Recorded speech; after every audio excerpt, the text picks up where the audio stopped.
उमज्ञानतिमिरान्धस्य ज्ञानञ्जनशलाकाय चक्षुरुन्मीलितं येन तस्मै श्रीगुरवे नमः। वाञ्छकल्पतरुभ्यश्च कृपासिन्धुभ्येव च पतितानां पावनेभ्यो वैष्णवेभ्यो नमो नमः। जब वो रोते थे छोटे बच्चे के रूप में, क्रंदेरा चले बालैला हरे नाम, नारी सबर हरि बले हंसे गौर धाम। जैसे जब वो बालक के रूप में रोने लगते थे, तब सब जितने भी लेडीज़ होती थी वो ज़ोर ज़ोर से हरी हरी बोल, हरी हरी हरी बोलना शुरू कर देते। जैसे ही वो हरे कृष्ण महामंत्र का जप करना लगते थे, तो ये जो छोटे से निमाई है वो बड़े खुश होने लगते हैं, बड़े आनंद करते। इसलिए जब भी वो रोते तो सब उन्हें हरि का नाम लेकर रिझाने लगते और तब चैतन्य महाप्रभु खुश हो जाते थे। एक बारी इतने ही छोटे से बालक थे, जब वो घुटनों पर ही चल रहे थे, तब उनके वो चलते चलते एक घुटनों में चल रहे थे, तब उनके जो कमर है उसमें जो बेल लगा हुआ था, करधनी बोलते हैं, वो बड़ा अच्छे से बज रहा था, सुंदर सा। तभी एक स्नेक आता है, एक नाग आता है उनके यार्ड में, उनके आंगन में, जिसको निमाई बालक क्यूरियस, जैसे छोटे बच्चे होते हैं वो कोई भी नई चीज़ को देखकर क्यूरियस हो जाते हैं, तो वो भी एक बाल लीला ही कर रहे हैं। तो वो उस नाग को देखते हैं और उसको क्यूरियसिटी में एकदम पकड़ लेते हैं। और फिर तभी वो नाग पूरा गोल कॉइल होके गोल गोल गोल होके उसके ऊपर निमाई चढ़ के बैठ जाते हैं, बिल्कुल वैसे ही जैसे वो शेषनाग पर के शैया पर रेस्ट करते हैं लॉर्ड विष्णु। तो ये भी उसी तरह बैठ जाते हैं और फिर थोड़ी देर के बाद वो नाग अपने आप चला जाता है। तो ये सब देखकर सब लोग बहुत डर जाते हैं, घबरा जाते हैं। उनको लगता है पता नहीं निमाई को क्या हो गया। अच्छा, वो भगवान को थैंक्स बोलते हैं कि अच्छा हुआ इस नाग ने भगवान निमाई को कोई नुकसान नहीं पहुंचाया। लेकिन भगवान अपना असली रूप थोड़ा थोड़ा ग्लिम्स में सबको दिखाना शुरू कर देते हैं। ऐसे ही जब वो रोते हैं तो सब लोग हरे कृष्णा महामंत्र का जप करते हैं और जो जो से तालियां बजाकर तब वो चुप हो जाते थे और खुश हो जाते थे हरि नाम सुनकर। तबे कटे दीना कैला पद शंकरमाना, शिशुगणे मिली कैला विविध खेलाना। उसके बाद कुछ दिन के बाद जब वो अपने पैरों पर खड़े होकर चलने लगते हैं, तो वो बाकी के भी आसपास के बच्चों के साथ घुलने मिलने लगते हैं और फिर उनके साथ एक नई खेल शुरू हो जाता है। एक दिन सची का ई संदेश आनिया, भात भरी दिया बहला खाओ ता बसिया। तो एक दिन सची माता उन्हें संदेश, एक छेना की मिठाई होती है, छेना की बर्फ़ी होती है, छेना की बंगाली मिठाई है, उन्हें संदेश और खोई जो चावल होता है जिसके धान को कूटकर बनाया, धान के साथ उसको रोस्ट किया जाता है, तो वो दिवाली के समय बहुत मिलता है। तो उन्हें सच्ची माता खोई और संदेश मिठाई खाने के लिए देती है और बोलती है कि आप यहाँ बैठ के खाओ।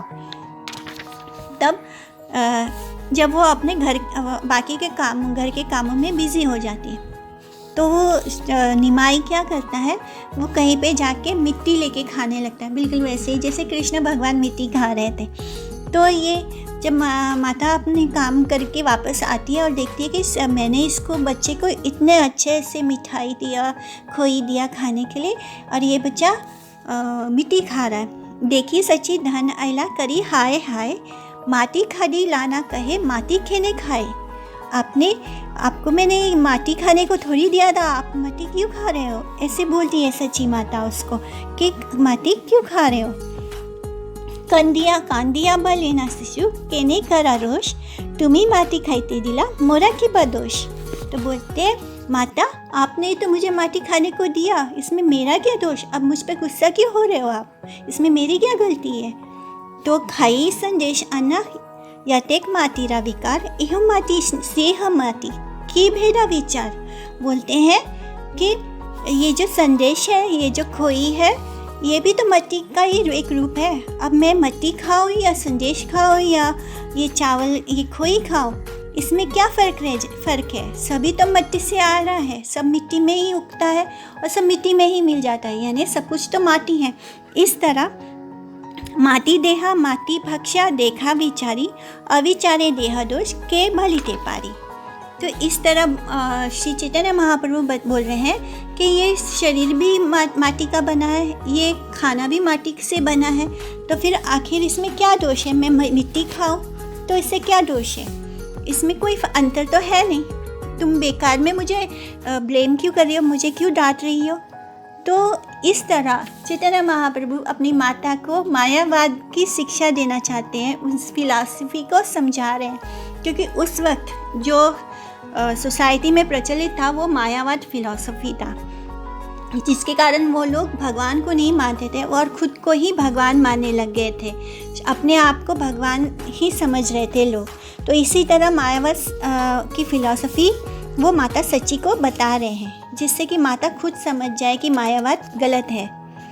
अंध्र विस्मिते सच्ची बलि हतारे, माटी खाइते ज्ञान योगा के सिखा तोरे। तो वो बोलती है आपको माटी खाना ये तो मायावादी है। बोल कहाँ से सीखा आपने, ये किसने सिखाया आपको कि माटी खाना अच्छा है? माटी खाना अच्छा नहीं है। माटी रा विकार अन्न खाइले देह पुष्टि है, माटी खाइले रोगा होया देह याशय। यानी अगर माटी से उपजे अन्न और उससे बनी चीज़ों को खाओगे तो देह पुष्ट होगा, लेकिन अगर माटी खाओगे तो उससे रोग होगा, देह में क्षय होगा, बीमारी होगी। तो इस तरह अब माता खुद बता रही है कि भले ही सब चीज़ मिट्टी से आता है, लेकिन मिट्टी से आ रहा है इसलिए हम मिट्टी नहीं खा सकते हैं। माटी रा विकार घटे पानी भरी आनी, माटी पिंडे धरी या बे सोशी आना पानी। बोलते हैं कि सच्ची माता सिखा रही है कि हम मिट्टी से बने हुए घड़े में ही पानी ला सकते हैं। अगर हम मिट्टी में पानी डालेंगे तो सारा पानी ये मिट्टी एब्जॉर्ब कर लेगा, इसे सोख लेगा।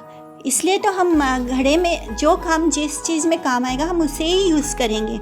अगर मिट्टी के बर्तन को यूज़ करेंगे तभी हम पानी ला सकते हैं, सीधा हम मिट्टी लाए। तरह माता सच्ची उन्हें निमाई को बताती हैं कि किस तरह मिट्टी और मिट्टी की चीज़ों में अंतर होता है। जिस चीज़ की ज़रूरत, अगर हमें पानी लाना है तो हमें मटके का ही प्रयोग करना पड़ेगा। सिर्फ मिट्टी के इस्तेमाल से हम पानी नहीं ला सकते, हमारी मेहनत बेकार चली जाएगी। इस तरह वो बताते हैं कि हर चीज़ की अपनी जगह है। तो इसलिए हमें भगवान, जब जैसे मायावाद कहते हैं कि हम स्वयं ही भगवान हैं, तो श्री चैतन्य महाप्रभु इसके एकदम अगेंस्ट हैं। तो वो अपनी माता को के सामने एक ऐसे सिचुएशन क्रिएट करके खुद अपनी माता से इस फिलॉसफी को डिफीट कर रहे हैं, मायावाद फिलॉसफी को। तब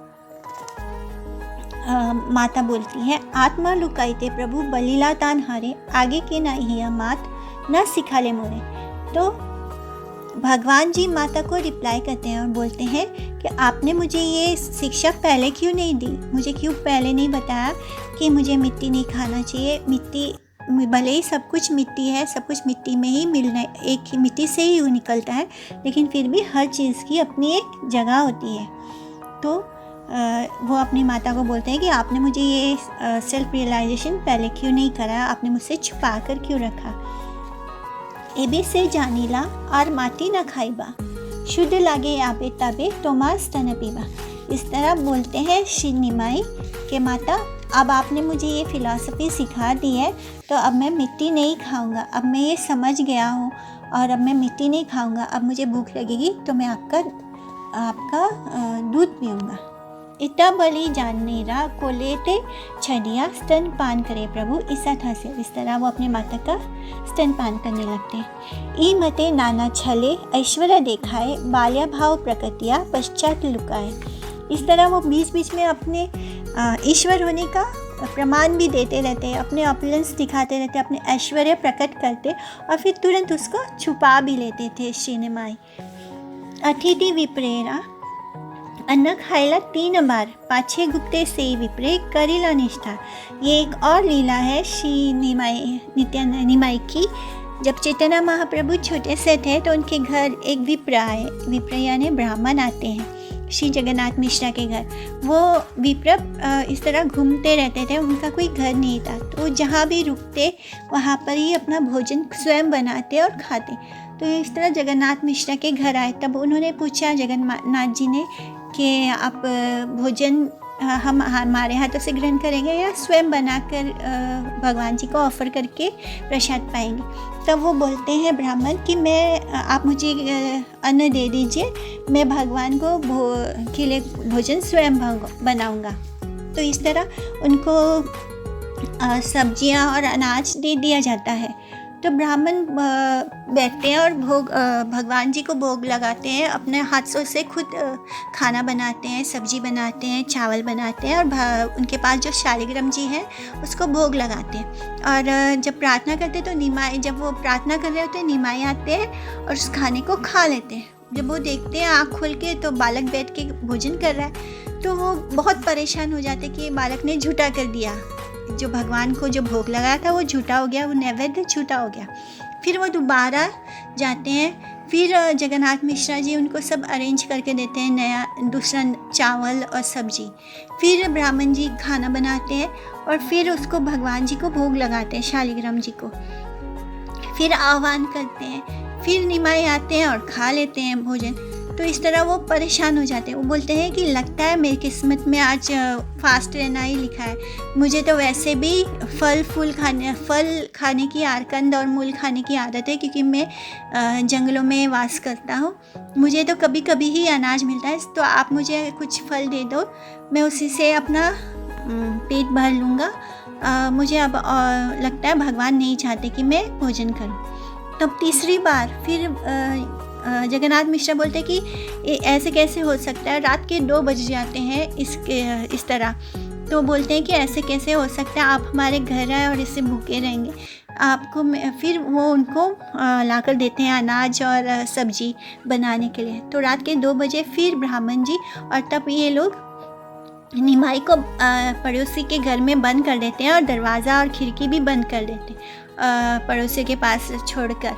और इधर ब्राह्मण फिर से खाना बनाता है। इस बार भी वो भगवान के लिए भोग लगाता है और आह्वान करता है भगवान विष्णु को। तो अचानक से निमाई वहाँ प्रकट हो जाते हैं और फिर से वो भोग पा लेते हैं। तो वो ब्राह्मण जब आँख खोलकर देखता है तो एकदम परेशान हो जाता है। तब वो ब्राह्मण को अपना विष्णु रूप दिखाते हैं। बोलते हैं, निमाई बोलते हैं, तुमने ही तो मुझे पुकारा, इसलिए मैं यहाँ बार बार खाने के लिए आ रहा हूँ और फिर मुझे डांटते भी हो, ऐसा क्यों? आप ही तो मुझे बुला रहे थे भगवान, क्योंकि ब्राह्मण बार बार भगवान विष्णु को पुकार रहा था आकर भोजन करने के लिए। तब वो ब्राह्मण नहीं समझ पाता है। तब भगवान जी अपना असली रूप बताते हैं विष्णु का। तब ब्राह्मण को पता चलता है कि ये तो भगवान जी हैं। चैतन्य महाप्रभु उन्हें याद दिलाते हैं कि जब मैं माता यशोदा का पुत्र था तब भी आप मुझसे मिलने आए थे वहाँ नंद महाराज के घर में, और इसी तरह मैंने आपको परेशान किया था, और आज मैं आपकी भक्ति से बहुत परेशान हूँ, इसलिए आपको फेवर कर रहा हूँ। और इस तरह भगवान अपना असली रूप उन्हें बताते हैं, जिससे फिर और भगवान को बोलते हैं कि आप ये बात कभी किसी को बताना मत। तो ब्राह्मण बहुत खुश होता है ये जानकर कि उन्होंने भगवान जी के दर्शन किए साक्षात। फिर एक और लीला आती है, छोरे लाना गेला प्रभु के बाहिर पाइया, तार कंधे छड़ी आयला तारे भुलाइया। तो एक बार भगवान सच्ची माता श्री निमाई को बहुत सुंदर से सजा कर, जैसे माता यशोदा श्री कृष्ण बाल कृष्ण को सजाती थी, इसी तरह सच्ची माता भी निमाई को उसी तरह सजाती हैं, बहुत सारे गहनों से, सुंदर सुंदर वस्त्र से और सुंदर सुंदर गहनों से, सोने के गहनों से। तो एक बार वहाँ से 2 चोर गुजर रहे थे। वो निमाई को बाहर खेलते हुए, घर के बाहर खेलते हुए देखते हैं, तो उनको लालच आ जाता है कि अगर ये इस बच्चे को उठाकर जंगल में ले जाए तो ये शांति से, बच्चा रोएगा भी नहीं और शांति से उसके गहने भी उतार लेंगे और फिर वहाँ पर उस बालक को मारकर फेंक भी देंगे। तो वो चोर अपने प्लान को आगे बढ़ाते हैं और निमाई को खूब अच्छे सी मिठाई खिलाकर उसको बोलते हैं कि मैं तुम्हारा मामा हूँ, और उसको उठाकर अपने कंधों पे बिठाकर ले जाते हैं जंगल की ओर। तो यहाँ एक बार ले जाते हैं। फिर जब घूमकर वापस वो समझते हैं कि अभी हम जंगल में पहुँच गए, तो जब ध्यान से देखते हैं तो वापस वो निमाई के घर ही पहुँच जाते हैं। फिर उसको वापस उठाकर बैठाते कंधे पे, फिर दोबारा उसको ले जाते हैं जंगल की तरफ। लेकिन जैसे वो उसको उतारते हैं कंधे से, दोबारा देखते हैं कि ये तो जगन्नाथ मिश्रा जी का घर है वापस।